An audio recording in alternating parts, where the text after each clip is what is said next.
네, 잠시 후 행복한 아침에서는 생활 속에 꼭 필요한 법률 상식, 그 법이 알고 싶다 준비되어 있고요. 네, 그리고 이어지는 세대 공감 토크 라떼는 마리아에서는 그리운 향수를 불러일으킬 추억의 이야기 나눠보도록 하겠습니다. 저희는 광고 후에 돌아올게요.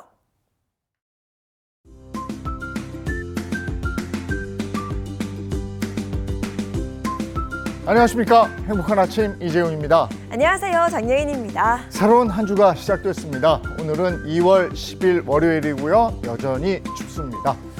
인터넷 쇼핑 이용하는 분들 굉장히 많으시죠. 그래서 하루에도 몇 번씩 택배 받고 이런 분들 계실 텐데 내 집에 와야 되는 택배가 이웃집, 다른 집으로 갔어요. 그럴 때 어떻게 해야 될까요? 그 법이 알고 싶다 해서 오늘 좀 알아보겠습니다. 네, 그리고 2월만 되면 졸업식 준비로 분주한 학교들 참 많죠. 이맘때 학교 앞에 가보면 그야말로 꽃다발 잔치입니다. 아쉬움과 함께 새로운 시작에 대한 설렘이 가득 찬 그때 그 시절 졸업식 풍경 어땠는지 잠시 후 라떼는 마리아에서 만나보도록 하겠습니다. 자, 월요일에 행복한 아침 본격적으로 시작할게요.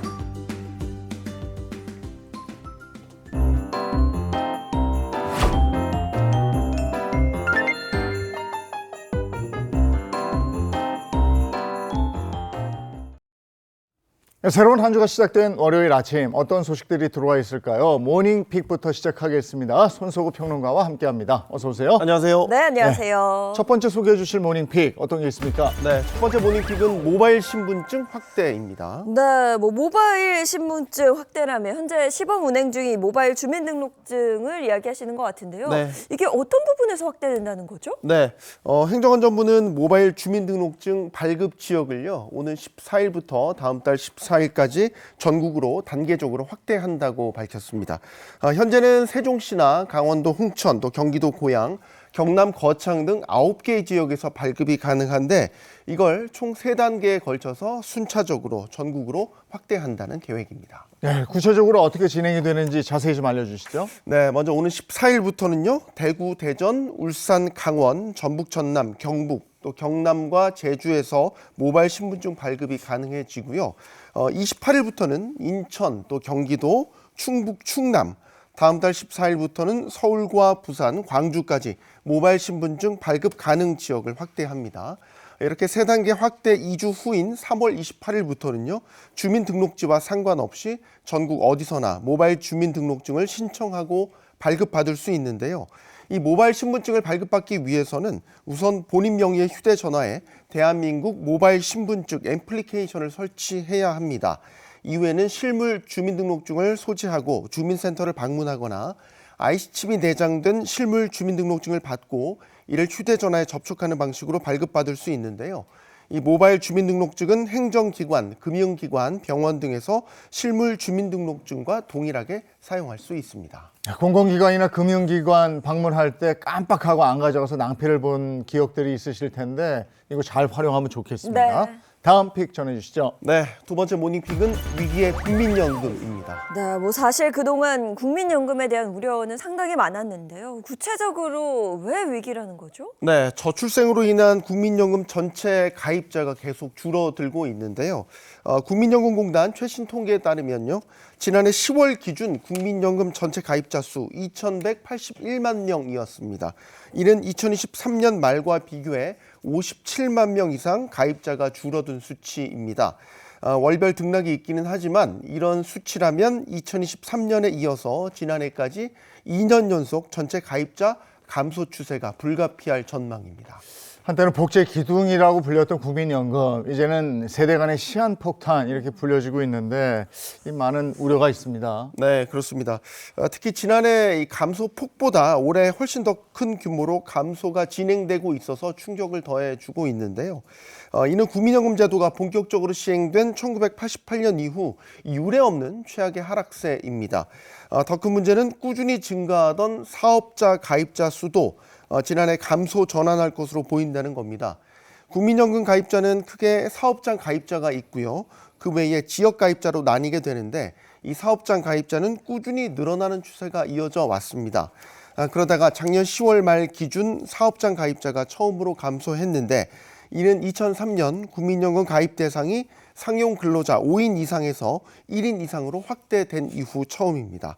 앞서 국민연금연구원은 지난해 4월 발표한 국민연금 이 중기 재정 전망에서 2025년부터는 사업장 가입자가 감소할 것으로 예상했지만 현실은 더 빠르게 감소하고 있는 추세입니다. 연금을 낼 사람은 줄어들고 탈 사람은 늘어나고 이런 악순환이 계속되면 이건 뭐 재정에 가해지는 압박은 점점 커지는 거잖아요. 네, 그렇습니다. 실제 2003년생부터 저출생 같은 구조적인 요인으로 이 가입자는 줄줄 빠져나가고 연금을 받는 사람만 늘어나는 악순환이 반복되고 있는데요.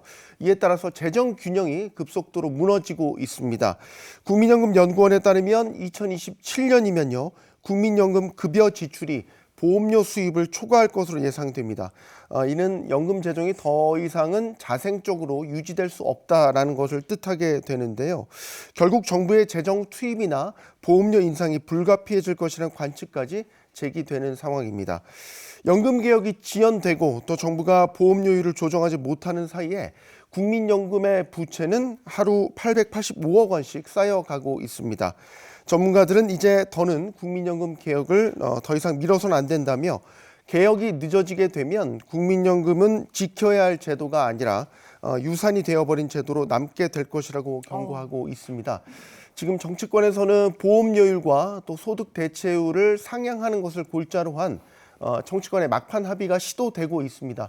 이에 따라서 이번 달이 국민연금 개혁안의 중대 분수령이 될 전망입니다. 계속해서 연금 개혁 논의만 할 게 아니고 이제는 뭔가 가시적인 결과를 국민에게 보여줘야 될 때가 아닌가 싶습니다. 다음 픽 전해주시죠. 네, 세 번째 모닝픽은 직장 내 괴롭힘입니다. 직장 내 괴롭힘, 최근 사회적으로 굉장히 큰 문제가 되고 있는데요. 그와 관련된 소식이겠네요. 네, 맞습니다. 직장인 3명 중 1명꼴로요. 직장 내 괴롭힘을 경험했다라는 시민단체의 조사 결과가 나왔습니다. 작년 12월 2일부터 11일까지 전국 19세 이상 직장인 1,000명에게 직장 내 괴롭힘에 대해서 조사를 한 결과 지난 1년 동안 직장 내 괴롭힘을 경험한 적이 있다라고 응답한 직장인 35.9%로 작년 1분기와 비교해서 5.4% 증가했습니다. 정규직보다는 비정규직이 또 사무직보다는 비사무직이 직장 내 괴롭힘에 더 노출됐고요. 유형별로 보면 이 모욕과 명예훼손이 23.5%로 가장 많았고요. 부당 지시나 폭행, 폭언 등이 뒤를 이었습니다. 이게 3명 중 1명 꼴이라면 정말 심각한 건데 여기에 대해서 대처 방법은 뭐가 있습니까? 네, 안타깝게도 이 직장 내 괴롭힘에 대한 대응 방식으로는 참거나 모른 척했다는 응답이 절반을 넘겼고요. 회사를 그만두었다는 응답 역시 23.7%에 달했습니다. 직장 내 괴롭힘으로 자해나 죽음을 고민한 적이 있다는 응답률 22.8%로 전년 대비 7.1%나 증가했습니다. 전문가들은 자해나 죽음까지 고려한 피해자가 많아진 점과 또 법에 따른 신고나 조치가 제대로 이루어지지 않았다는 점에 주목해야 한다며 직장 내 괴롭힘에 대한 제도적인 장치가 마련돼야 한다 이렇게 지적하고 있습니다. 일상을 살아가는 우리들의 삶의 현장입니다. 근데 네. 그 삶의 현장에서 서로 괴롭히다니요. 이건 말도 안 되는 일이 일어나고 있고 이건 분명히 범죄라는 사실 명심해야 되겠습니다. 다음 픽은요. 네, 네 번째 모닝픽은 내돈내산 소개팅입니다. 내돈내산이라면 내 돈으로 내가 산다는 말인데 네. 이게 소개팅과는 좀 잘 어울리지는 않거든요. 네, 그런데 이제 어울리는 용어가 됐습니다. 오. 혹시 두 분은 과거에 소개팅할 때 어떤 식으로 소개팅을 하셨는지 모르겠는데요. 소개받아서 가면 우리 때 뭐 경제적인 걸 얘기하시나? 우리 땐 남자들이 다 냈어요. 네네. 그냥 그 소개팅 자체만 놓고 본다면 저는 그냥 뭐 지인이 소개를 좀 말 그대로 소개를 네네네. 해줄 거다. 혹은 뭐 미팅 이런 거 있었잖아요. 그렇죠. 딱 그 단체로, 말씀하신 두 네. 가지 유형이죠. 지인에게 소개를 받거나 아니면 뭐 단체로 미팅을 하는 그런 경우였는데 사실 일반적인 소개팅이 이렇고요. 요즘에는요 좀 세태가 달라졌습니다. 효율과 가성비를 중요시하는 MZ세대들 사이에서는 내가 직접 살 수 있는 소개팅이 인기를 끌고 있습니다. 요새 인기 있는 소개팅 일명 로테이션 소개팅이라고 하는데요. 제한된 시간 안에 여러 명을 만날 수 있어서 젊은 층 사이에서 인기가 높습니다. 이 로테이션 소개팅은 2-3시간 안에 10분마다 상대를 바꿔서 만날 수 있는데 이 로테이션 소개팅은 소개팅 전용 애플리케이션 등을 이용하거나 SNS 검색 등을 통해서 신청할 수 있고요. 와. 참가 비용을 2만 원에서 5만 원, 참가 인원 역시 뭐 4대 4부터 12대 12까지 다양하다고 합니다. SNS에서는 10대를 중심으로 소개팅 계정이 등장하기도 했는데요. 계정 운영자에게 이 DM으로 자신의 사진이나 나이, 사는 곳, 이상형 등을 전송을 하면요. 운영자가 대신 게시물을 올려주고 여기에 팔로워들이 소개팅을 신청하는 댓글을 다는 방식입니다.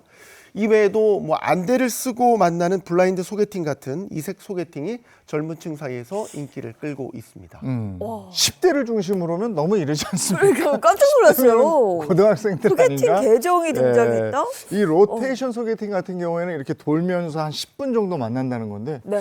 10분에 그 사람을 파악할 수 있을까요?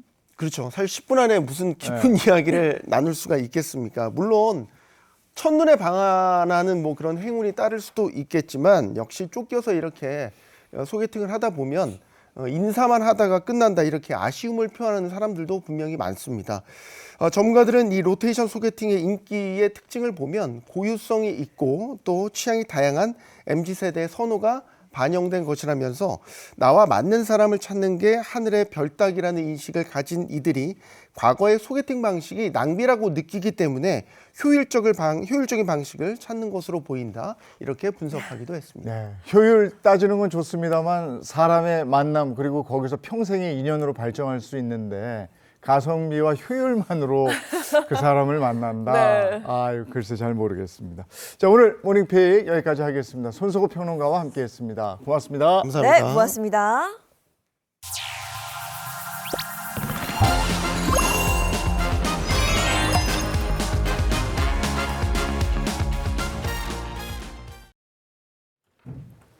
이번엔 최신 자동차 소식 전해드리겠습니다. 차차차 시간인데요. 방송인 박수림 씨 그리고 자동차 전문 기자 장진택 기자입니다. 어서 오세요. 반갑습니다. 네, 반갑습니다. 오늘은 어떤 자동차 업계 소식 준비했습니까? 네, 지난해부터 글로벌 완성차 기업들은요, 국내 전기차 판매 감소 현상을 좀 극복하기 위해서 각종 프로모션을 진행해 왔습니다. 글로벌 시장에서 전기차 판매가 급증하고 있지만 국내에서는 전기차 판매량이 감소하는 건 사실이었습니다. 네. 국내 전기차 판매가 부진한 거는 네. 뭐 한마디로 그냥 가격 때문이에요. 가격이 비싸기 때문에 팔리지 않았던 건데 전기차는 아직까지 내연기관차, 그러니까 가솔린 차들에 비해서 좀 높은 가격을 유지하고 있지만 그 정부 보조금이나 뭐 지자체 보조금 이게 매년 줄어들고 있습니다. 그래서 소비자들이 구매를 조금 더 점점 부담스러워한다. 이런 분석이 나오기도 했습니다. 이렇게 최근 국내 전기차 시장이 주춤하다 보니까 구매 부담을 낮춘 그런 대중화 모델들 늘리고 또 가격 할인을 제공해서 연초부터 시장 점유율을 좀 지키겠다는 그런 전략이 우세입니다. 자, 이에 정부는 제조사의 차량 가격 할인 그 규모에 비례해서 추가 보조금을 지원하도록 하는 할인 비례 보조금을 만들어서 전기차 판매를 촉진시키기 위한 여러 그 정책들을 시행하고 있습니다. 자, 그래서 준비했습니다. 전기차 사려면 지금 이 순간. 자, 불붙은 전기차 할인 경쟁입니다. 어떤 기업들이 이렇게 할인 경쟁에 뛰어들었습니까? 네. 먼저 국내 자동차 기업 H사는요. 전기차 9개 차종에 기본 차량 가격 할인에 또 월별 재고 할인 조금 이제 생산된 지 오래된 차들은 조금 더 할인을 더 많이 해줘서 차종별로 300만 원에서 500만 원 정도 가격을 낮춰서 판매에 나섭니다. 이에 따라 서울에서 국고, 지자체 보조금을 더해서 H사의 할인을 최대로 적용받을 경우에는 차량에 따라서 최대 1,000만 원까지 실구매가가 이제 줄어들게 되는데요. 또 이게 다가 아니고요. 여기에 제조사 할인 비례 보조금 그리고 또 H사의 서비스를 통해 제공되는 80만 원 상당의 충전 크레딧까지 더하면 구매자들의 부담은 더욱더 가뿐해질 전망입니다. 이 제조사 할인 비례 보조금은 환경부가 그 제조사의 차량 가격 할인 규모에 따라서 추가 보조금을 지원하는 그런 제도입니다. 국내 자동차 기업 K사 역시 전기차 보급 확대를 위해서 주요 전기차 모델에 대한 그 추가 혜택을 제공하는 이벤트를 실시합니다. K사는 자사의 주요 모델 전기차를 150만 원에서 250만 원 낮춰서 판매하는데요. 여기에 지난해 생산분에 대해서는 추가 할인까지 진행한다고 합니다. 네. 이에 따라 서울에서 K사의 전기차를 구매할 경우에는 국고 지자체 보조금에 이러한 할인까지 더해져서 실구매가가 모델에 따라서 원래 가격보다 800만 원에서 1,000만 원가량 낮아질 전망입니다. 전기차 할인에 나서는 또 다른 국내 기업이 있을까요? 네, 국내 자동차 기업 K사도 자체적인 보조금 지원을 내걸었는데요. 정부 보조금 축소에 따른 고객 부담을 좀 낮추기 위해서 올해 말까지 자사에서 출시한 전기차 신차로 구입하는 고객에게 75만 원의 할인 혜택을 그게 제공하기로 했습니다.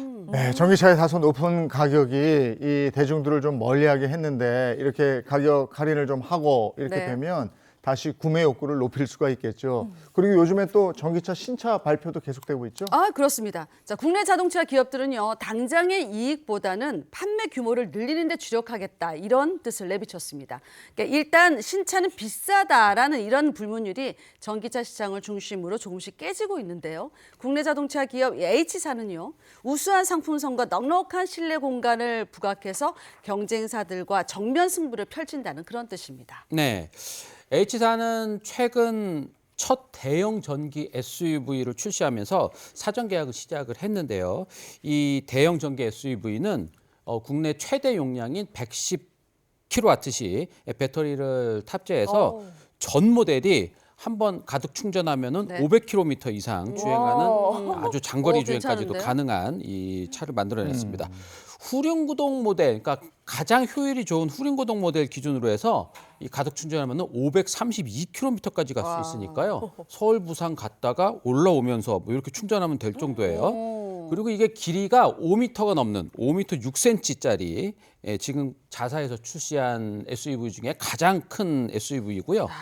그리고 뭐 400V, 800V 멀티 초고속 충전 시스템을 탑재해서 350kW급 충전기로 24분 만에 배터리를 10%에서 80%까지 충전을 할 수 있다고 합니다. 이 대형 전기 SUV는요, 동급 최대 휠베이스를 구현해서 모든 승객이 좀 편안하게 탑승할 수 있도록 넉넉한 실내 공간을 갖춘 게 특징입니다.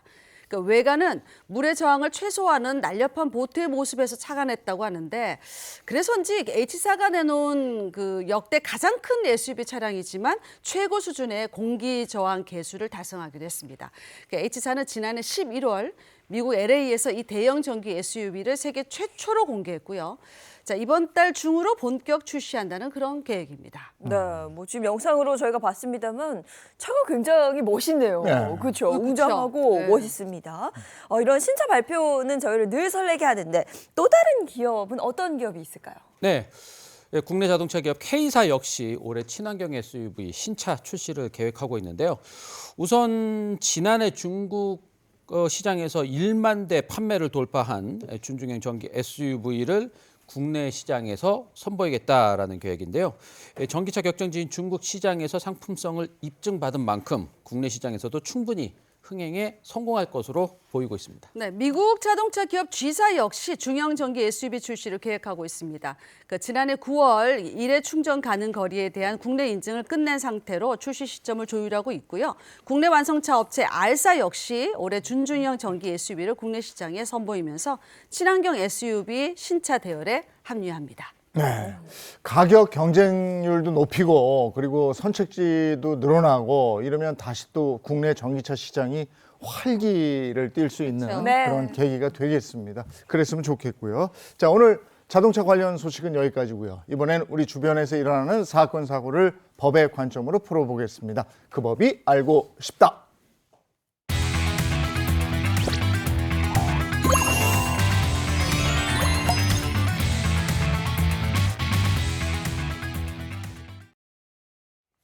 행복한 아침 함께하고 계신 지금 시각이 7시 49분을 넘어섰습니다. 이번에는 월요일에 고민 해결사 이호선 상담심리 전문가와 함께합니다. 어서 오세요.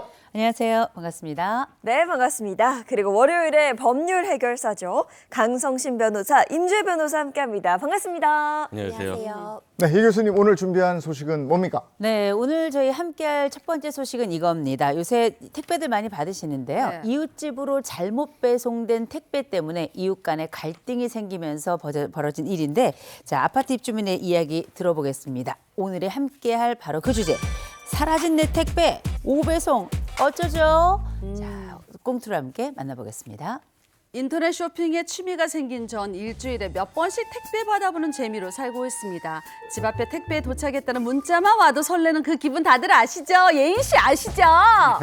그날도 택배가 도착했다는 문자가 왔지만 택배는 온데간데 없었습니다. 의아했던 전 택배 기사님에게 전화를 걸었습니다. 여보세요. 예. 네, 안녕하세요. 저 행복아파트 103도 506호인데요. 방금 택배가 도착했다 문자 왔거든요. 근데 아무리 찾아도 없어서요. 아, 그래요? 네. 그럴 리가 없는데 잠시만요. 이게 제가 저 배송 저거 배송 주소를 이거 잘못 입력을 하셨네요. 택배 주소 보니까 어머머머. 103동이셨잖아요. 203동으로 입력을 하셨어요. 어머머머. 네. 제가 그랬군요. 죄송합니다. 예, 일단 알겠습니다. 저의 실수로 택배 주소가 잘못 적힌 것을 안 저는 다음 날 사과의 의미로 음료수 하나 사들고 택배가 잘못 배달된 집으로 향했습니다. 그때까지만 해도 저는 일이 손쉽게 해결되리라 믿었죠. 그 이웃을 만나기 전까진 말이죠. 땡당. 안녕하세요. 저 103동에 사는 이웃입니다. 네네. 안녕하세요. 저희 집 택배가 여기로 잘못 배송이 된 것 같은데 어제 택배로 노트북 하나 받으셨죠? 어머, 어제 그 택배가 오긴 왔는데, 네, 제 거예요. 그게 네. 잘못 배송이 온 거였어요? 네네네. 저는 저한테 온 건 줄 알고 벌써 사용을 했거든요. 여보세요? 뭐라고? 썼는데? 네. 아니 버젓이 운송장에 봐봐요. 제 이름이나 전화번호 다른 것도 되게 적혀 있는데 그거 사용하시면 어떡해요? 요즘에 누가 그 뭐 택배 운송장 그런 거 확인해요. 그냥 왔구나 하고 열어보는 거지. 그리고 제가 그 좀 셀럽이에요. 그래서 뭐 집에 선물도 자주 오고 제가 안 시킨 것도 막 다른 사람들이 잘 보내서 저는 그냥 제 건 줄 알았죠. 잠시만요. 그러면은 아직 몇 번 사용 안 했으니까 제가 그대로 돌려드릴게요. 따발총이야 숲사포야 완전. 아니 이미 사용한 노트북을 제가 왜 다시 가져가요? 이 값을 물어주시던가 아니면 본인이 알아서 환불해 주시던가 그렇게 하세요. 아니 아줌마가 나빠, 택배 주소 진짜. 잘못 써서 저희 집에 잘못 배달시켜놓고 왜 저한테 책임을 갑자기 따져 물으세요? 따지고 보면 택배 주소를 잘못 쓴 아줌마 잘못 아니에요? 이거 뭐 그냥 가져가시든지 뭐 알아서 하세요. 저는 돈 못 줍니다. 이웃집 여자는 잘못 배송된 택배를 확인도 안 하고 그냥 사용한 것도 모자라 자신에게 책임이 없다고 뻔뻔하게 주장하는 상황입니다. 남의 택배를 사용해놓고 잘못한 게 없다 우기는 이 이웃, 저는 어떻게 해야 할까요?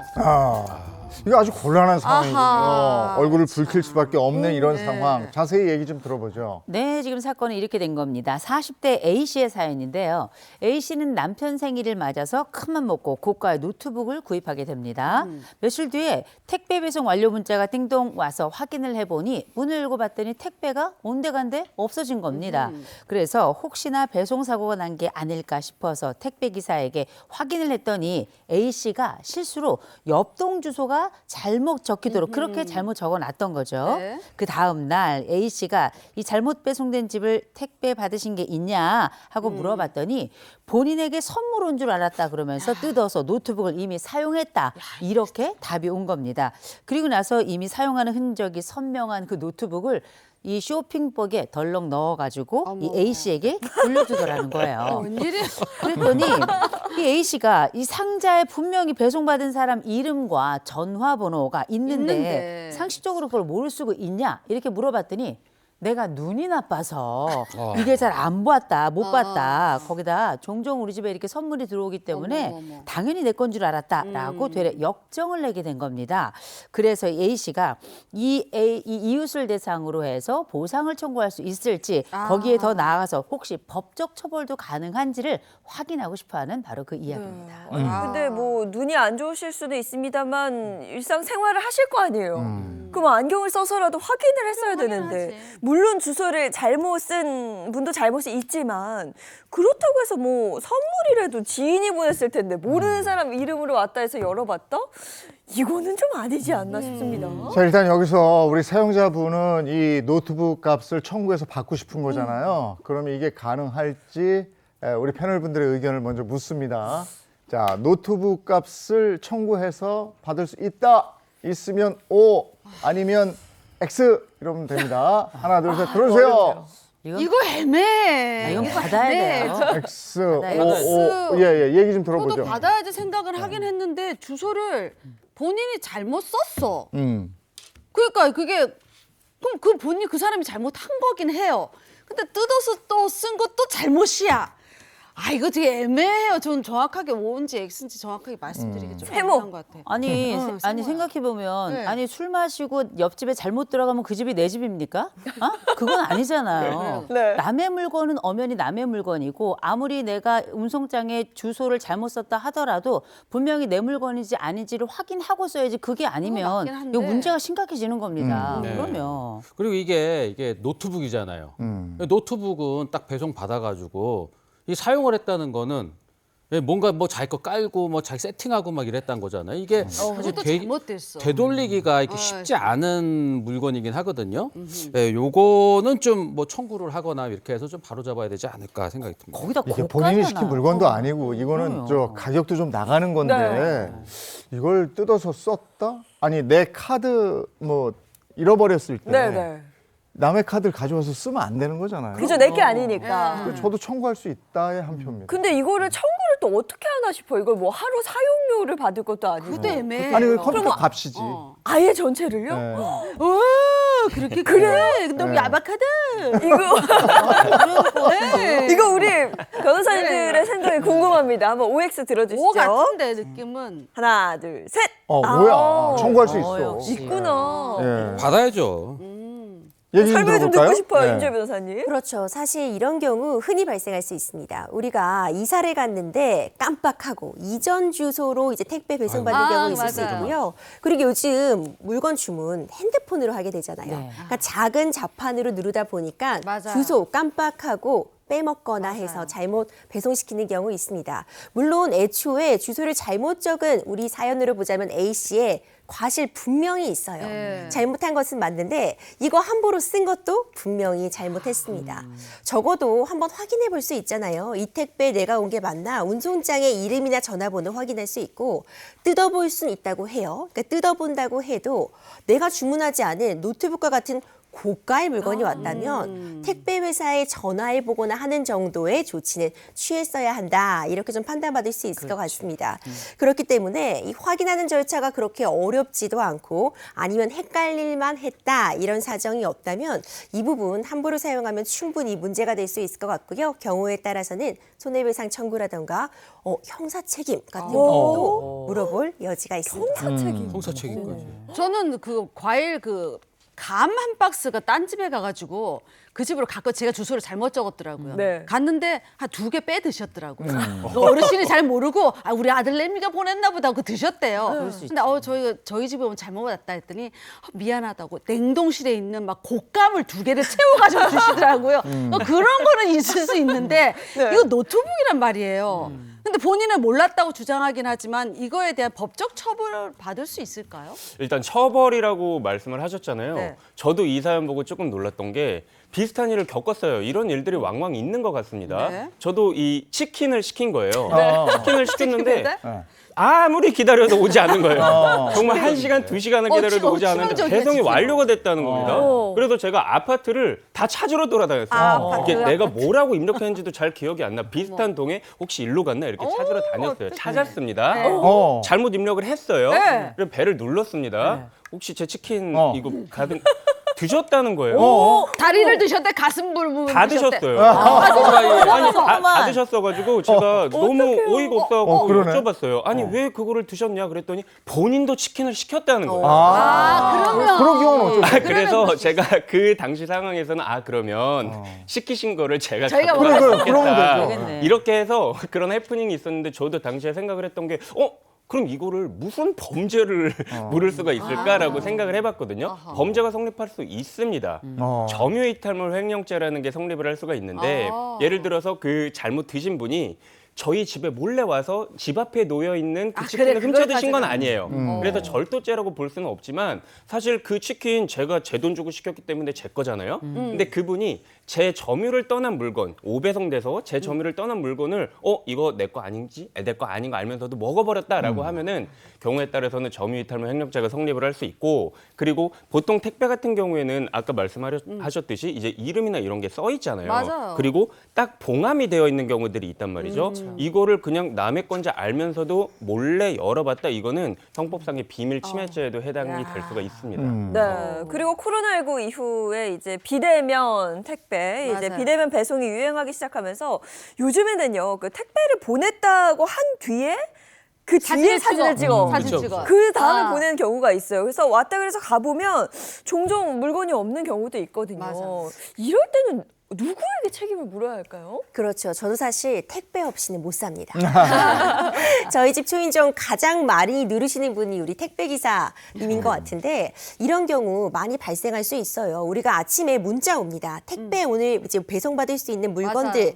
문자를 보내주시면서 만약 집에 없을 때 부재시에 어떤 방식으로 받겠느냐에 대해서 선택하게 하는 문자 많이들 받아보셨을 거예요. 맞아요. 그럴 때 우리가 가장 많이 해두는 게 만약 수령인이 없으면 그냥 문 앞에 두고 가주세요. 문 앞에 배송해 주세요. 이렇게 메모 남기는 경우 많거든요. 이런 경우라고 하면 택배 기사님이 그냥 문 앞에 탁 놓고 갔을 맞아요, 때 맞아. 이제부터 그 이후에 벌어지는 일은 내 책임이다. 이렇게 볼 수 있습니다. 내가 지금 비대면 배송에 동의를 했다면 택배 기사는 당연히 문 앞에 놓고 가는 것으로서 그 임무를 다했다고 볼 수 있고요. 문 앞에 뒀을 때 이미 배송이 완료된 것으로 보기 때문에 그 다음에 누군가 가져갔다거나 한다면 더 이상 택배 회사에는 책임을 물을 수 없고 이제 내가 책임을 져야 되는 영역이라고 볼 수 있겠죠. 근데 반대로 내가 지금 동의를 하지 않았다. 비대면 배송에 동의를 하지 않았는데 택배 회사에서 그냥 마음대로 문 앞에 두고 그냥 갔다면은 이때는 없어졌을 때 다시 또 택배 회사의 책임이 되거든요. 이런 부분을 좀 감안할 수 있을 것 같습니다.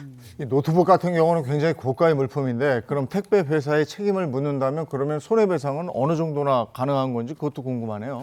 일단 그 제가 만약에 치킨을 제 주소로 제대로 썼습니다. 하루 종일 그럼에도 치킨 불구하고 그 배달 기사분이 다른 곳에 배달했다. 그거는 명백히 그분의 잘못인 거잖아요. 네. 이제 이런 경우에 우리가 그 업체 측에 우리가 책임을 물어야 된다라는 거죠.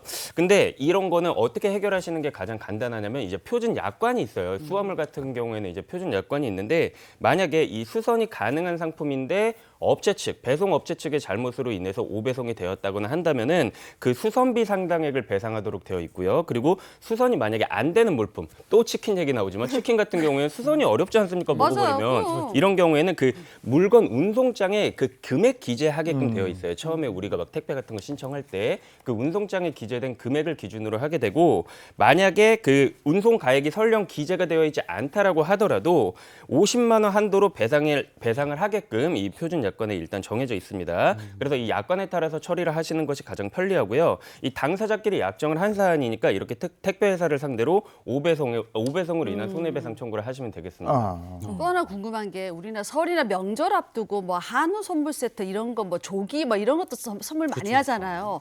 그런 게 잘못 왔어. 그럼 그건 놔두면 사람이 주인이 안 찾아가면 상하잖아. 맞아요. 한우는 싱싱할 때 구워 먹어야 돼. 이럴 경우에 이거는 어떻게 하는지 유통기한 지나면 상할 위험이 있으니까. 정말 흔하게 발생하는 일입니다. 특히 설이나 추석, 명절 앞두고는 선물 택배를 주고받는 경우가 많잖아요. 그러니까 이럴 땐 또 이거 우리 집에 온 선물이려니 하고 개봉하는 경우도 많아요. 있을 수 있어요. 소고기 얘기해 주셨는데 특히 소고기 같은 경우에도 이제 얼어서 배송이 돼도 당연히 시간이 지나면 상하게 되니까 맞아. 문제될 수 있는데요. 이것도 경우의 수를 나눠볼 수 있습니다. 만약 이거 우리 집에 온 게 아니라는 것을 알고도 충분히 알 수 있었음에도 불구하고 소고기 그냥 맛있게 구워 먹었다고 한다면 앞서 살펴봤던 그 점유이탈물 횡령죄 될 수 있습니다. 사실 이런 경우보다는 이거 우리 집 건 줄 알고 뜯어서 구워 먹기까지 했는데 그러고 나서 박스 정리하다 보니까 우리 집 게 아니었다. 이런 경우가 또 흔히 발생할 수 있잖아요. 네. 이럴 때는 사실 뭐 형사 책임까지는 고의가 없기 때문에 지지 않는다고 해도 손해배상 책임은 질 여지가 있습니다. 그리고 만약 택배 기사분이 실수로 특히 명절 같은 때는 너무 배송할 집이 많으니까 잘못 갖다 두신 경우 있을 수 있어요. 맞아요. 이럴 때는 이제 소고기 같은 음식물이 분실되었다고 한다면 택배 회사에서 책임을 질 수 있습니다. 이런 부분에 대해서 배송 약관, 표준 약관을 만들어 두었습니다. 그래서 배송물이 일부 멸실되거나 훼손되거나 했을 때 택배 회사로부터 14일 이내에 나 이거 잘못 받았어요. 이거 훼손됐어요. 이렇게 택배 회사에 14일 이내에 늦게 통지하면 절차에 따라서 배송에 대해서 책임을 물을 수 있으니까 이런 부분도 기억해 두시면 도움되실 것 같습니다. 근데 내가 이제 오늘 오는 줄 몰랐어. 네. 아까 이제 소고기 얘기했으니까 그날 왔는데 내가 가족들하고 여행을 4박 5일 동안 갔다 왔단 말이에요. 근데 갔다 왔는데 문 앞에서 이게 썩었어. 성해버렸어. 이거는 책임을 물을 수는 없잖아, 그죠? 내 마음이 상하는 거지 그럼. 고기도 상하고 내 마음도 마음도 상하고. 상하고. 근데 이건 어쩔 수 없는 것 같아. 이런 네. 경우도 사실 굉장히 어렵지만요. 내가 어떻게 답장했느냐에 따라 달라질 수 있어요. 맞아요. 그러니까 미리 알려주시잖아요. 언제 배송이 온다. 그랬을 때 만약 배송받기 어려운 상황이라면 이런 부분을 빨리 전화해서. 적극적으로 알리시는 게 중요하고 그냥 만연히 문 앞에 두고 가세요로 자동 응답돼 있었다면은 이때도 배송받지 못할 그런 위험이 있습니다. 네, 그 대답을 잘해야 되겠네. 나 지금 어디 여행 가니까 나중에 하게끔 해주세요, 뭐 이렇게. 네, 여행을 다들 때 저희 가는데. 집으로 해주세요. 그렇죠. 제가 먹을 제일 좋은 방법이에요. 알겠습니다. 다음 주제로 넘어가겠습니다. 네, 두 번째 주제입니다. 요새 조론 얘기 많이 들으셨죠? 조론이라는 게 사실 이혼은 너무 부담스럽고 또 같이 살자니 미치겠고 그래서 우리가 사실상 겉은 조론이고 안은 별거인 경우들이 많이 있는데요. 이 조론과 관련해서 이 남편 때문에 고민이라고 하는 아내의 사연입니다. 오늘 두 번째 함께 바로 사연 이겁니다. 조론했다며 새 살림 차린 남편 어쩌죠? 자, 꽁트로 먼저 만나보시죠. 생각해보면 남편과 저의 결혼 생활은 맞지 않는 톱니바퀴와 같았습니다. 자꾸만 어긋나고 삐그덕거려서 도무지 앞으로 나아갈 수 없는 그런 관계였죠.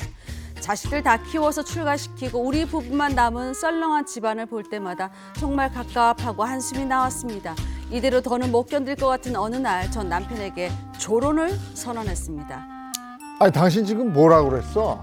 뭘 해? 조론을 해? 아니 그 왜 텔레비전에서 연예인들도 많이 하는 거 그거 있잖아. 옆집 영미 엄마도 남편하고 조론하고 각각 따로 산대. 아니, 그래서 지금 당신도 그걸 하고 싶다는 거야?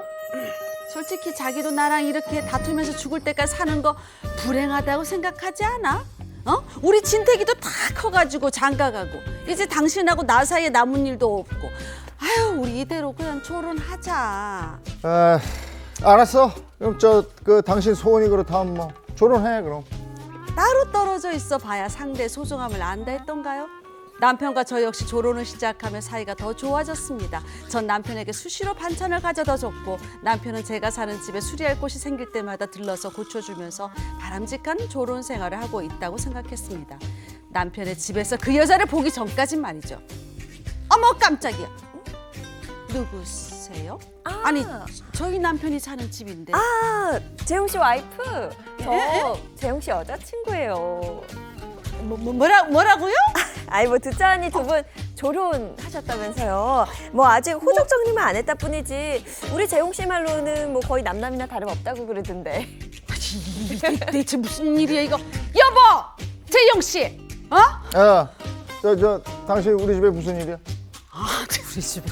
반찬 떨어졌을 때 대해서 내가 자기 미역 줄거리 좋아하니까 내가 그거 점을 묻혀서 갖고 왔건만. 아니 근데 이 여자 누구야? 당신 여자친구라는데 당신 바람 피우는 거야 지금? 아, 바람이라는 게 뭔 소리야? 무슨 그런 큰일 날 소리를 해? 아이고 다행이다. 그치? 아니지? 아니, 바람이 아니지. 아이, 그래. 우린 서로 사랑이지, 러브지. 뭐 당신 지금 제정신이야 지금? 아이, 왜 이래? 당신이 먼저 조론하자 그랬잖아. 이미 조론해서 따로 사는데 이게 도장만 안 찍었지. 이거 우리가 남이나 다름없어. 말 나온 김에 나랑 이혼 좀 해주라. 나 우리 예인이하고 새 출발해야 돼. 우리 러브야. 진택이 아빠 정신 차려. 왜 이 양반 왜 이래 진짜. 지금 나랑 이혼하고 이 여자랑 재혼하겠다는 거야. 이거 말도 안 돼. 당신 지금 나이가 몇 갠데 지금. 내 눈에 흙이 들어가기 전에 나 절대 이혼 못해. 그리고 나보다 더 젊고 더 이쁜 여자 안 돼. 하늘이 무너지는 게 이런 뜻일까요? 알고 보니 남편에겐 다른 여자가 있었습니다. 현재 남편은 그 여자와 재혼하고 싶다며 제게 이혼을 요구하고 있습니다. 결혼했으니까 남남이나 다름없다는 남편. 하지만 전 남편과 이혼을 원하지 않아요. 전 대체 어떻게 해야 되는 걸까요? 최근에는 난감하네. 황혼 이혼 대신에 조론 선택하는 분들이 많죠. 늘어나면서 이런 일들이 있나 봐요. 자세한 얘기 좀 들어보죠. 네, 얘기는 이렇게 됩니다. 70대 부부였던 A 씨와 B 씨가 1년 전에 조론을 이제 했어요. 애들 다 컸고요. 그리고 이제 서로 각자 좀 자기 인생 살아보자 이렇게 합의를 보게 됩니다. 그래서 두 사람이 평소에는 따로 살다가 명절이나 아니면 가족 행사가 있다 그러면 그때 함께 모여서 뭐 이런저런 행사를 하자라고 이제 합의가 된 겁니다. 두 사람이 같은 아파트 단지 내 옆동에 살게 된 거예요. 그래서 이 아내는 남편 집에 수시로 반찬에다가 나르고요. 아유. 또 이제 뭐 아내가 살고 있는 쪽에 무슨 일이 있다 싶으면 또 남편이 와가지고 이거저거 해결해주고 그랬단 말입니다. 나쁘지 않았어요. 네. 그런데 이 행복하고 괜찮았던 조론 생활에 변수가 생깁니다. 바로 남편에게 여자가 생기기 시작하면서 드디어 이 관계가 깨어지기 시작하게 되는데 참. 동호회에서 한 여인을 만나게 되고 교제를 시작하면서 남편이 수시로 새로운 이 여인을 집으로 불러댔습니다. 그러자 이 아내와 가족들은 그만큼 만날 기회가 많지 않았겠죠. 네. 급기야 남편이 아내에게 이혼을 요구하게 되고요. 아내가 이걸 거절하게 됩니다.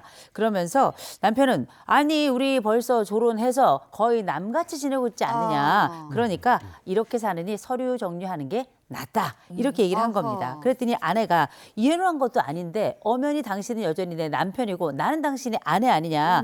이건 외도를 한 것이지 조론과는 무관한 것이다. 이렇게 맞서게 된 겁니다. 몇 년 전부터인가요? 방송 프로그램에서 졸혼이라는 말이 나오기 시작했습니다. 그때는 굉장히 낯설었는데 지금은 또 그 단어가 좀 익숙해졌거든요. 그만큼 상담하시면서 이런 부분을 좀 많이 보셨나요? 어때요?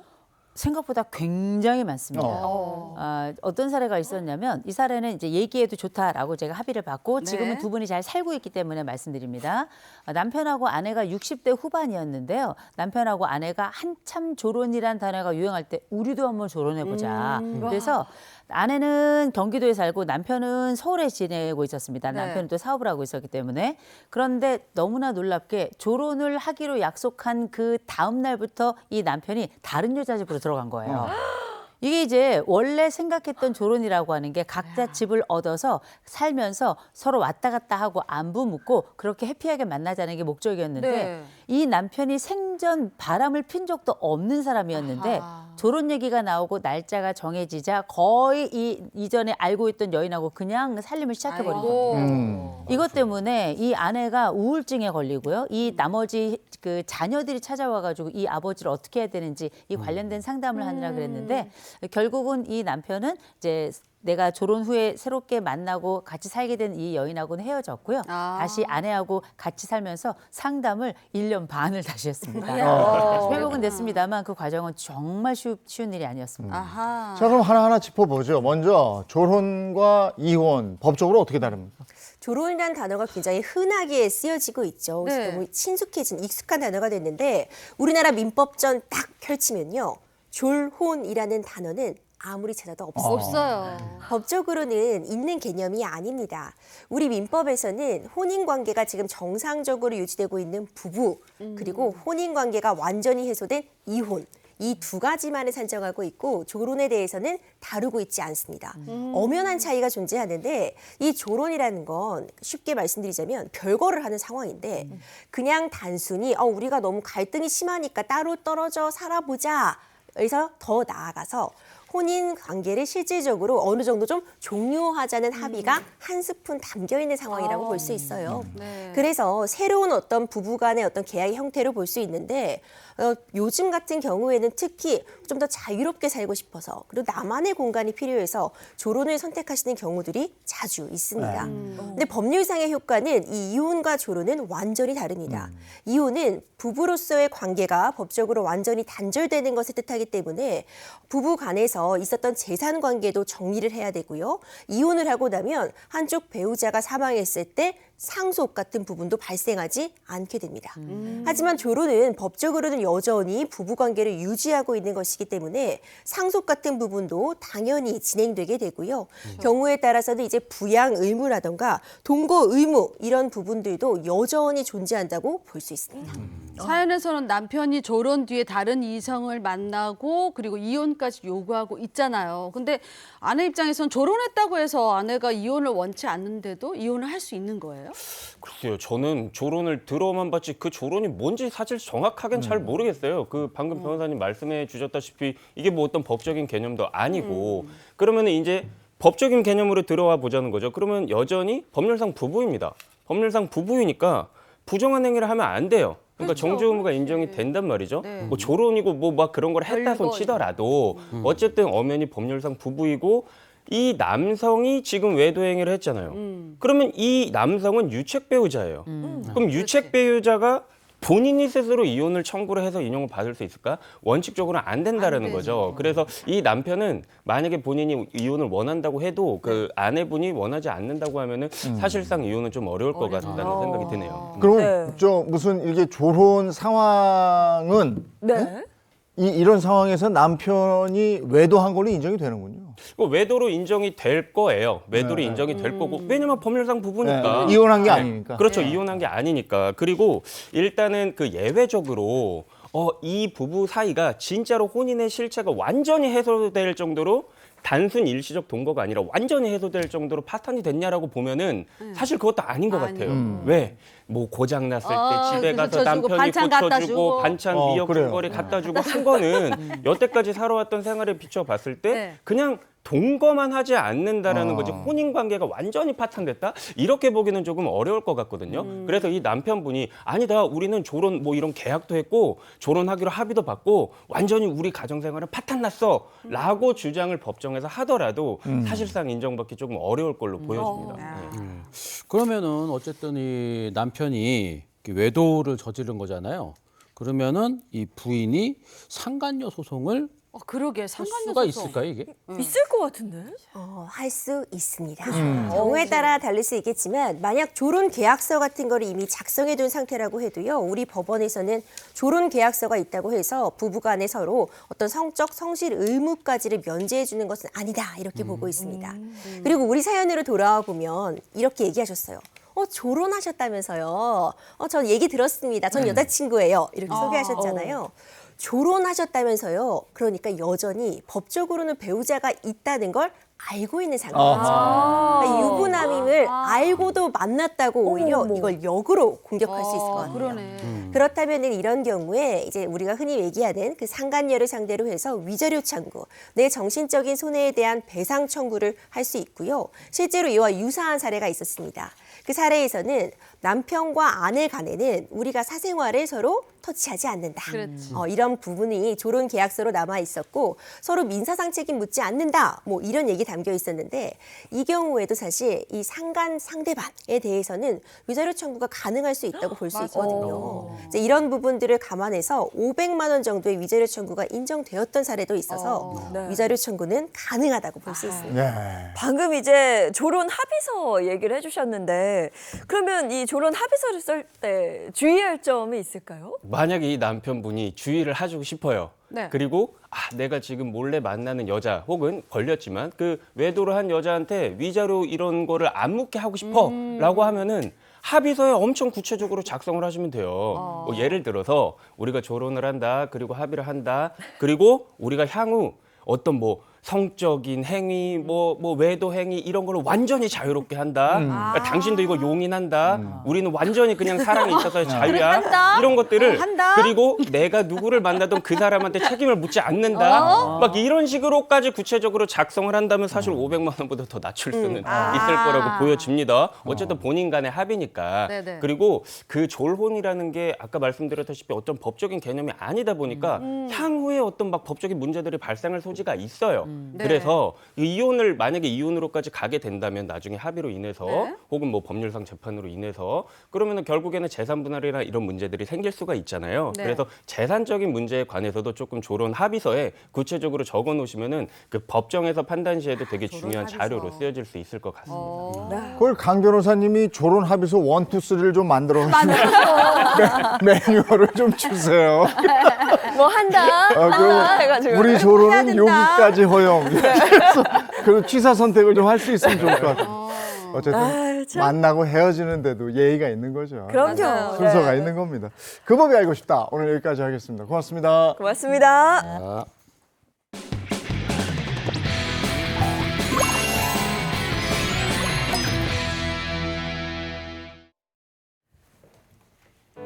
이번엔 라떼는 마리아 시간이죠. 이번 주제입니다. 빛나는 졸업장 품에 안은 그 시절 졸업식 풍경입니다.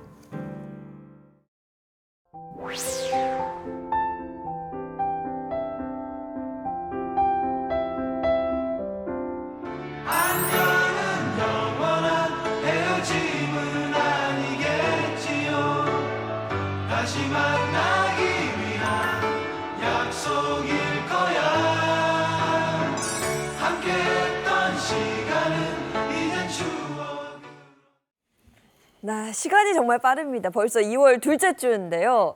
이미 뭐 너무 영상으로 힌트가 많이 나갔지만 네. 딱 이맘때 어떤 행사가 많은지 알고 계실 것 같아요. 그래도 노래 힌트 드리겠습니다.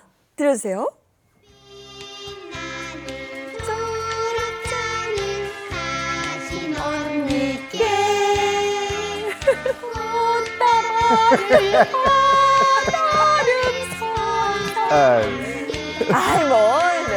첫 소절부터 딱 감이 오시죠? 바로 졸업식입니다. 졸업식, 자녀분들 졸업할 때 혹시 기억나세요?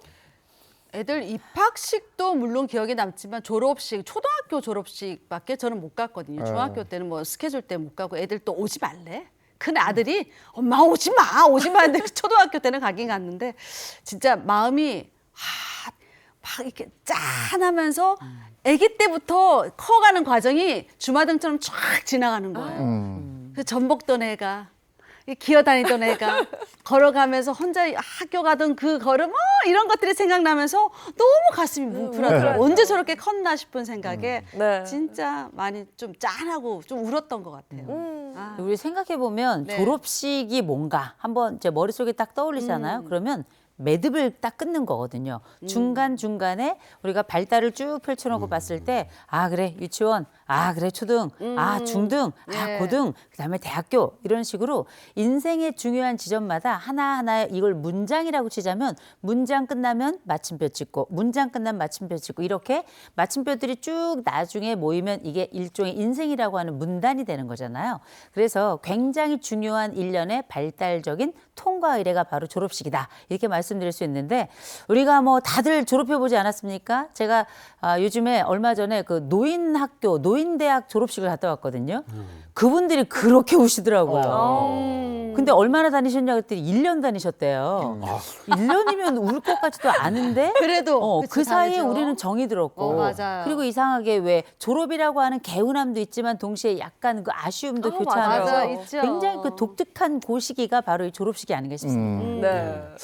또 우리 때는 또 졸업식 날 졸업장만 받아가면은 조금 좀 창피한 게 있어가지고 뭐라도 좀 하나 더 받아가지고 거의 있어. 뭐 우등상까지는 네. 좀 그렇더라도 개근상은 받아야 되잖아. 아유, 개근상이 큰 거죠. 뭐 이런 것들, 이런 네. 것들. 뭐 너 왜 졸업장만 받아왔냐? 이렇게 부모님들이 약간 실망하시는 뭐 이런 것도 네. 좀 있었잖아요. 네. 졸업식이라는 게 기쁨과 슬픔이 교차해요. 지금 우등상 얘기했는데 누구는 대표 우등상 딱 봤는데 나는 달랑 졸업장 하나 들고 가기에는 부모님 뵐 면목이 없는 거죠. 그리고 또 고등학교 졸업식은요. 네. 대학 진학, 그렇게 재수 보내요. 또는 뭐 사회 진출 이게 엇갈린 길에 있어요. 이 아이들이 맞아요. 벌써 10대 때. 비가 막 오고. 그게 너무 어떤 친구들은 막 즐겁고 어떤 친구들은 막 이렇게 기가 죽어 있어서 맞아요. 그게 참 그렇습니다. 근데 그 저는 초등학교도 생각해 보면 개근상 뭐 6년 개근 진짜 대단한 거였어요. 그렇죠. 저 6년 개근이었었어요. 와. 우등상 아이고 그건 딴애 아무튼 우등상 개근상 그거 이름 불려지고 난 뒤에 뭐가 있냐면 재학생 대표 송사. 그렇죠. 네. 전 재학생 대표 송사 제가 어허, 부회장이었구나. 선배님들 안녕히 가십시오. 이러면서 눈물이 그때 내도 그때 울어 막 선배님들이 물려주고 가신 책들을 보면서 그때는 왜 웅변처럼 했는지 몰라. 맞아요. 그러면 또 졸업생 대표 또 답사가 또 있다. 네. 후배들아 잘 있어라. 왜 우는 거예요, 정말? 진짜 많이 울었어요. 왜 그렇게 많이 울었나 몰라. 옛날엔 진짜 네. 그렇게 많이 울었던 것 같아요. 그래서 진짜. 사진 보면 다 얼굴이 약간씩 부어 있고 네. 약간 이렇게 약간 눈물 자국, 콧물 자국 같은 맞아, 게 많이 있었는데 있었죠. 그때 사진 지켜보면 지금이 낫습니다. 근데 생각해 보면 그때 우리가 졸업식 때 사진 나 혼자 찍냐 아니에요. 온 가족 다 총출동입니다. 할아버지 할머니까지 맞아요. 거기다 예를 들어서 어느 집안에 석사가 있고 박사가 있다고 아유, 사돈의 8촌까지 다 난리가 등장하는 이런 일들이 있었는데 지금은 뭐 오지 말라, 뭐 부모님들도 오시지 마시라, 뭐 이렇게 말한 애들도 있습니다만 우리가 이때 사실 부모님도 친인척도 많이 올 때는 좋은 점이 있었습니다. 첫째, 지갑이 두둑해지죠. 그래서 뭐 졸업했다 뭐 5만 원, 10만 원 이렇게 주셨는데 거기다가 또 우리가 졸업 시간 빠질 수 없는 게 꽃 아니겠습니까? 그래, 꽃다발. 이 꽃을 쫙 받으면서 사진 찍었던 그때 시절이 아른아른한데 요때 이 꽃다발 때문에 알바도 많이 했었죠. 요때 유학교 끝나면 조학교, 조학교 끝나면 유학교 맞아요. 다니면서 이 꽃다발 알바도 많이 했는데 저도 알바 좀 해봤습니다. 쏠쏠했어요. 근데 저희 때는 뭐 다 졸업식이 2월 달 정도에 뭐 쏠려 있었잖아요. 그렇죠. 근데 최근에는 2월이었죠. 이 졸업식이 수업 일수만 채우면 맞아. 뭐 할 수 있기 때문에 12월 초부터 졸업식 하는 학교들이 있대요. 그래서 맞아요. 졸업식이 좀 이렇게 넓게 좀 분산됐다.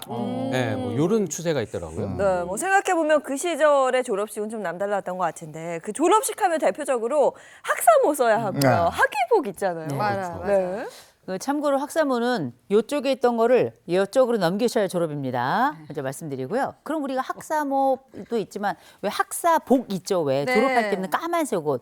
도대체 이게 그 기원이 언제냐 궁금해하시는 분들 계신데 그 기원은 1908년 제중원부터 시작이 됩니다. 와. 이 제중원이 우리나라 최초의 서양식 국립병원이었잖아요. 근데 이때 1회 졸업식에서 처음으로 우리가 말한 학위복이라는 게 등장을 하게 되는데 이때 당시에 미국으로 유학을 갔다가 돌아오신 분들이 내가 미국에 가서 공부를 하다 보니까 졸업할 때 이런 가운을 입혀주더라. 이걸 착안을 해서 우리나라의 학위복이 당시 우리 복장에 맞도록 안쪽에는 흰색 바지 저고를 입고 거기에 흰 두루마기를 입고 그 위에다가 학위복을 입는 이런 방식의 검정 가운을 입는 형태로 이렇게 자리를 잡게 된 거죠. 네. 학위복 외에도 또 하나 필수인 게 네. 학사모. 학사모. 아까 이제 교수님 말씀하셨던 이쪽에 있는 거를 일로 이렇게. 이쪽에 있는 거 일로 맞습니까? 이쪽에서 이렇게 합니다. 네. 그래서 이 검정색이 단정한 학위복과 이제 네모진 학사모 이게 중세 수도사들의 예복에서 비롯됐다고 합니다. 이후 1945년 광복 이후에도 기존에 착용해온 학위복을 모방해서 사용했고요. 지금은 거의 모든 대학에서 학위복과 학사모를 사용하고 있습니다. 생각해 보면 그 베이비붐 세대 그 대학 졸업식장에 단골로 등장하던 그 풍경이 부모님께 대학 졸업 가운을 입혀드리고 학사모 씌워드린 후에 함께 사진 찍는 그런 장면이었어요. 그러니까 그 시기에는 학사모 쓴 부모님 앞에서 무릎 꿇고 큰절하는 뭐 그런 효자 아들 보는 게 어렵지 않을 정도였어요. 그 논밭 다 팔아가지고 대학 등록금 되느라 허리 다 휘어지는 우리 부모님 앞에서 또 오빠하고 남동생 학비 되느라 빨리 그 취업 전선 뛰어든 누나들에게 다 감사의 의미로 다 이렇게 절을 했던 학사모는 집안의 영광이자 뭐 어떻게 보면 미래를 밝혀줄 청신호였던 그런 셈이죠. 네. 그리고 저게요 교수들도 차이가 나. 그래요? 박사 교수들은 자기 게 있어. 그럼요. 있는 게 가운에 있어요. 학사모 따로 있어요. 근데 그쵸. 석사 교수들은 그게 없어. 없어요. 그래서 양복 입고 가거든요. 저도 오늘 졸업식 있는데 전 양복 입고 가요. 박사 교수들은 그거 탁 입고 오면 그게 폼이 나더라고. 근데 이게 저 졸업이라는 건 정말 하나의 큰 행사잖아요. 그렇죠. 산업화가 급속히 진행되던 1970년대까지만 하더라도 졸업은 뭐 가족과 마을의 큰 행사였습니다. 그러니까 그 시절에는 정문에다 이게 플랜카드 다 걸어놓고 학교 정문에 먼 곳부터 진짜 한 100m 정도 거리에 꽃 파는 데가 꽃장수들이 쫙 있잖아요. 그렇죠. 졸업장을 넣어서 보관하는 그런 통을 파는 상인들이 몰려서 동네 막 전체가 축제 분위기였던 거죠. 그렇죠. 네. 옛날에야 꽃다발이었지. 그러니까 요새야 꽃다발이지. 옛날엔 우리 다 기억나세요? 이렇게 목으로 이렇게 씌우는 화환 다 국가대표였어요. 천하장사들. 네, 네. 다 국가대표여가지고 이거 쓰고는 몇 개씩 걸고 있었던 사람들이 있었고 네. 거기다가 이제 친인척들이 같이 오니까 다들 그냥 오지 않잖아요. 돈을 얼마 주든지 아니면 꼭 그렇게 선물을 넣어주든지 맞아요. 해가지고 그때 친인척 많은 분들은 아주 대박 터졌었습니다. 네. 맞아요. 그리고 또 요 졸업식 때는 사진사들도 이렇게 왔었잖아요. 아유, 막 사진 찍어주시는 분 네네. 그런 분들도 있었고 또 이때 사진기가 집집마다 다 있지가 않았잖아요. 그래서 네. 뭐 사진기를 빌려가지고 뭐 이렇게 찍다 보면은 늘 이렇게 필름을 잘못 넣어가지고 나는 다 찍었는데 그렇지. 하나도 안 찍혀서 졸업 사진이 하나도 없고 막 이런 예도 있었죠. 아유 졸업 사진 없으면 얼마나 서운해요. 근데 그게 이제 다 날아가가지고 필름이 그래. 이게 잘못 조작하면 그렇게 되거든. 그리고 저는 이제 고등학교 2학년 때까지 여기 이렇게 채우고 이러는 일본식 교복을 입었어요. 근데 그 우리 바로 전 때는 졸업할 때 그 교복을 찢고 아, 밀가루. 밀가루 던지고 막 이런 게 또 있었어요. 밀가루 폭탄이 등장한 게 1980년대입니다. 예. 그 중고등학교 졸업식에 어김없이 등장한 게 바로 그건데 이날만을 기다렸다 이러면서 막 검은 교복에 밀가루 하얗게 뒤집어 씌우고 일종의 교복 어떻게 보면 화형식 같은 그런 셈이죠. 네, 생각해 보면 그때는 진짜 우리가 한참 혈기왕성한 시기였지만 가장 억눌려 있는 시기이기도 했어요. 맞아요. 이 교복이라고 하는 게 이게 일종의 제복 효과라는 게 있어가지고 규칙을 지키게 하고 규칙의 테두리 안에 있도록 하는 굉장히 중요한 역할을 하기도 했었거든요. 거기다가 옛날 교복은 지금하고 다르게 지금은 얼마나 다채로워요. 아, 이쁘죠. 옛날엔 다 시커맸습니다. 맞아요. 하얗거나 시커멓거나 둘 중에 하나였기 때문에 이때 우리가 밀가루를 던진다는 의미는 뭐냐? 까만 시커먼 이 억압의 상징이었던 이 교복을 완전히 새하얗게 하얗게 바꾸어서 만들자. 나를 새롭게 해방시키겠다. 이 검은 억압의 시설을 이 시기를 잊어버리겠다. 이런 의미가 있었던 것 같은데 그래도 생각해보면 교복 입었던 시절이 좋았습니다. 맞아요. 이 교복 자율화 조치가 시행이 되면서 밀가루 던지고 교복 찢고 이런 건 잠시 없어졌었죠. 잠시 없어졌던 그 시절이 그러니까 1986년에 근데 이제 교복이 부활하면서 다시 등장을 한 거죠. 이 밀가루 폭탄의 졸업식이 다시 등장한 게 1986년. 그러니까 밀가루에 달걀 던지는 이른바 교복빵 풍습이 90년대 후반부터 등장을 했습니다. 그러니까 또 괴성까지 질러대고 막 끝이다! 뭐 소리 지르고 막 점점 수위가 과격해져서 교사와 경찰이 단속까지 나설 정도였으니 네. 대단했죠. 예, 그래서 그 시절에 이 졸업식 당일 이 중고등학교 교문 앞에서는 생활지도부 선생님들이 그러게. 학생들 가방을 다 열어서 다 이렇게 보고 그래서 뭐 달걀이나 뭐 케찹이나 뭐 이런 바 뒤풀이 용품 같은 거 있지는 않은지 네. 이런 것들을 검사를 하게 됐고요. 2010년 넘어가면서 요 무렵에는 경찰관들이 학교 주변을 돌면서 이 예방 활동 같은 거를 뭐 하기도 하고 그랬습니다. 네. 이게 왜 졸업식에 그 경찰이 등장을 했는가? 근데 아마 많이들 기억하실 겁니다. 그때 당시 무슨 일이 있었냐면 밀가루 세례도 모자라가지고 알몸 뒤풀이 했던 중학생들 기억하실 겁니다. 네, 네. 여러분 세상에. 기억하셨던 것처럼 2010년도 2월에 경기도 고양시에서 일명 알몸 뒤풀이라는 게 발생을 했는데요. 네. 이 발단이 2010년 2월에 온라인에 사진 여러 장이 유포가 되기 시작하는데 이 졸업식 시즌의 한창이었던 요 경기 고양 지역 A 중학교에서 졸업식을 한 후에 남녀 중학생들이 졸업생들이 네. 밀가루와 달걀을 뒤집어 쓴 채 전라 완전히 알몸의 모습으로 쫓아가고 쫓아다니고 이런 모습 사진 40여 장이 온라인에 아이고. 유포가 된 겁니다. 네. 이때 이 학생들 얘기를 들어보면 선배들이 강압적으로 우리에게 그렇게 시켰다. 이런 얘기가 나오면서 굉장히 그때 당시에 아주 문제가 됐었었는데 그 이후에 건전한 졸업식을 좀 정착시키자. 그럼요. 이런 의미에서 교육청도 그렇고 지역 경찰도 그렇고 또 유관기관들이 다 나서서 협동하여서 이 졸업식의 건강한 뒤풀이 문화를 만드는데 앞장섰던 걸로 우리가 기억합니다. 지금은 안 그러겠죠? 요즘에 뭐 제가 뉴스나 기사를 본 기억이 없는데 물론이죠. 아 이건 정말 아니지 않나 싶습니다. 뭐 그런가 네. 하면 또 졸업이 기다려졌던 가장 큰 이유 중 하나가 졸업 선물이에요. 좀 네. 고가의 선물 받았던 기억들이 좀 있거든요. 맞아요. 이 졸업 선물은 또 그 시대의 뭐 경제 사회적인 뭐 상황 이런 것들을 이게 보여주는 이 네. 바로메타가 되기도 하는데 우리 졸업 선물 역시 이 세태들을 잘 반영을 하고 있습니다. 자, 그래서 제가 준비했습니다. 시대별 인기 졸업 선물 총출동! 먼저 1960년대 가장 인기 있었던 졸업식 선물은 바로 졸업장 보관통입니다. 보관. 아니, 졸업장을 보관하는 통이 있었다는 것도 놀랍고 그게 가장 자, 인기였어요. 1960년대는 먹고 살기 바빴지만 보다 나은 미래를 위해서 교육의 중요성을 인식하던 그런 시기였잖아요. 자, 이때부터 졸업과 입학 선물을 주고받기 시작했는데 졸업 선물로 졸업장을 소중히 보관할 수 있는 졸업장 보관통이 선물 1위였습니다. 돌돌돌 말아서 끼워 넣는 집에 거예요. 있었어요. 아니 이게 네. 정말 귀할 수밖에 없었던 게 그때만 해도 아무나 학교 가는 시절이 아니었어요. 그리고 졸업장을 받는 사람도 그렇게 많지 않았었기 때문에 졸업의 의미가 굉장히 중요했고 그렇다 보니 그때 당시에 단양 최고의 선물은 바로 무엇이었는가? 졸업장 넣는 통 중에서도 벨벳으로 된 게 있었어요. 비싸죠. 벨벳. 빨간색 벨벳 아니겠어요? 네. 그래서 이 졸업장이 워낙에 또 귀하고 학교를 졸업한다는 것도 의미가 있었기 때문에 졸업장 그 선물로 그때 졸업식 선물로 가장 각광을 받지 않았나 자, 싶습니다. 그런가 하면 1970년대는 경제개발 산업계획과 중동건설 붐으로 국민소득이 좀 오르면서 교육열도 덩달아 높아진 시기였어요. 자, 이때 졸업 선물 1위가 바로 만년필이었습니다. 만년필. 네, 이 만년필은 다른 뭐 볼펜이나 이런 것들은 바꿔야 되잖아요. 네. 만년필은 이제 잉크만 바꾸면 그치. 평생 쓸 수 있는 맞아요. 게 그 만년필이었기 때문에 이래서 이제 인기가 높았다고 하고 또 사회 진출하는 졸업생에게는 구두, 맞다. 이것도 좀 예. 그 상품권 많이 썼어, 맞아. 왜냐하면 초등학교에서 중학교 갈 때는요. 초등학교 때는 연필만 써요. 근데 네. 중학교 가면 볼펜을 비로소 쓰거든요. 맞아. 그래서 볼펜 선물이나 만년필 선물 또는